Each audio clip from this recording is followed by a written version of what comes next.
నాయి బ్రాహ్మణులకు నా నమస్తే.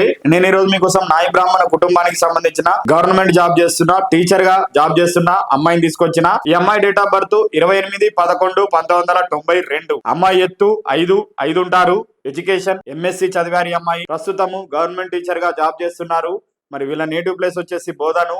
మరి నేటివ్ ప్లేస్ బోధన్ నుంచి బాన్స్వాడ దగ్గరలో ఈమె జాబ్ చేస్తున్నారు పల్లెటూరులో. మరి వీళ్ళు ఎట్లా చూస్తున్నారు అంటే నాయ బ్రాహ్మణుల్లోనే కొండమంగలైనా పర్వాలేదు, సిరిమంగలైనా పర్వాలేదు, వీళ్ళు అందమైన అబ్బాయి కోసం చూస్తున్నారు. ప్రైవేట్ ఎంప్లాయ్ అయినా పర్వాలేదు, జాబ్ అయినా పర్వాలేదు అంటున్నారు. మరి వీళ్ళు ఎట్లా చూస్తున్నారు అంటే నిజామాబాద్ అయినా, నిర్మల్ అయినా, బోధన్ అయినా, బాన్స్వాడ అయినా, లేకపోతే చుట్టుపక్కల ఇంకేదన్నా విలేజెస్ అయినా పర్వాలేదు, మంచి అబ్బాయి కోసం చూస్తున్నారు. కొండమంగలైనా సిరిమంగలైనా పర్వాలేదు అంటున్నారు. కాబట్టి ఎవరైనా మరి నాయ బ్రాహ్మణుల్లో అమ్మాయి కోసం చూస్తున్నారా అయితే తొందరగా వచ్చేయండి. తెలుగు రేఖ మ్యారేజ్ బ్యూరో, జగద్గిరి గుట్ట. ప్రతిరోజు నాయి బ్రాహ్మణ అమ్మాయి గురించి, అబ్బాయి గురించి వినాలనుకుంటున్నారా అయితే ఛానల్ ని వెంటనే సబ్స్క్రైబ్ చేసుకోండి. ప్రతిరోజు ప్రతినిత్యం మేము చేస్తున్న ఈ మంచి పనికి నాయి బ్రాహ్మణ కులస్తులు మాకు సపోర్ట్ చేస్తారని మేము కోరుకుంటున్నాము. మరి మీకు ఈ వీడియో నచ్చినట్టయితే లైక్ చేయండి, షేర్ చేయండి, సబ్స్క్రైబ్ చేయండి. దయచేసి గంట కొట్టండి.